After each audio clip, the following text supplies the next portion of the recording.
In this penultimate episode that puts Hyakkimaru in the midst of the action, it's more important than ever to reflect on why the show is named after Dororo instead. With a front row seat at the battle for Hyakkimaru's soul, only Dororo is free from the moral quandary of Hyakki's justice versus everyone else's life. To this child who remains optimistic despite everything that's happened, there could still be a happy ending on the horizon even when this chaotic battlefield has literally gone up in flames.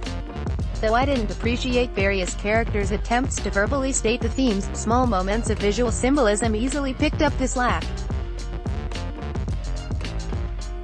With striking backdrops to contextualize each stage of Hyakkimaru and Hyakkimaru's final battle, I'm both excited and trepidatious to see how it all concludes.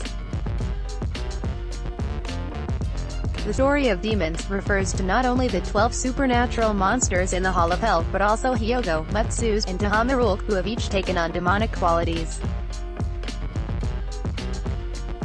Daigo's aide calls the fighting unnatural, while the traveling priest Hyakkimaru notes that neither they nor Hyakkimaru are themselves anymore. "I don't think he would recognize you right now," the priest says to Dororo, suggesting that Hyakki has fallen into a state between human and demon. This battle with his brother isn't simply a fight over body parts, but an internal struggle within each brother for his own humanity. Tahomaru's new eyes have given him supernatural sight, but even that couldn't save his companions. Notably, only his human eyes shed tears over their deaths, and the demon who gave the three of them body parts was represented by a sculpture with 3 heads. As usual, regaining physical body parts has done nothing for Hyakki and has arguably made him worse as he grasps his prosthetic blades with his bare bleeding hands. "Hyakki, there's a katana right there in your belt." The dramatic backdrops for this ever-evolving battle are fantastic. Both the rice field and the burning castle feel like scenes from Sekiro, Shadows Die Twice. The shrill flute that plays on the soundtrack also adds era-appropriate drama and tension to this pivotal fight. Even the characters who haven't taken on demonic aspects are struggling to find a justification for this whole mess. I suspect there's a Buddhist interpretation to be made for this scene, but since I only studied Western philosophy, to me it smacks of utilitarianism, the idea that the best way to govern is to consider which outcome offers the maximum value for the maximum number of people. The major downside falls to those who aren't part of that majority. To victims like Hyakki, this system would simply appear to be mob rule, and he's willing to fight everyone in that mob for what rightfully belongs to him.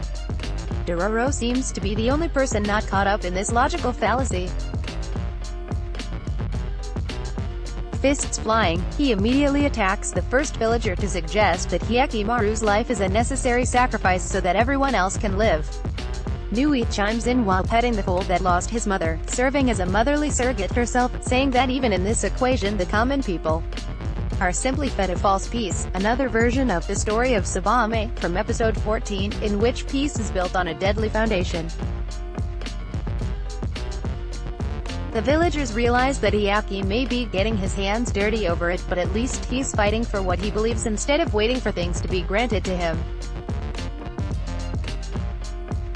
A debate ensues, sapping the immediacy out of this otherwise high-tension penultimate episode.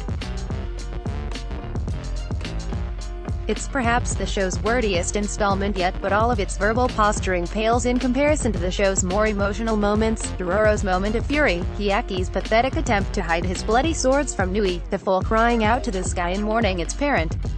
As Dororo runs toward the burning castle, it's apparent that the final episode, titled Dororo and Hyakkimaru, won't necessarily allow Hyakkimaru a happy ending to illustrate its themes, and that makes me nervous. Since Tezuka's original Dororo manga never truly concluded, we're all going to have to wait for next week to discover this duo's fate. Rating: Dororo is currently streaming on Amazon. Lauren writes about geek careers at Otaku Journalist. Less than previous Let's Block ads. Why?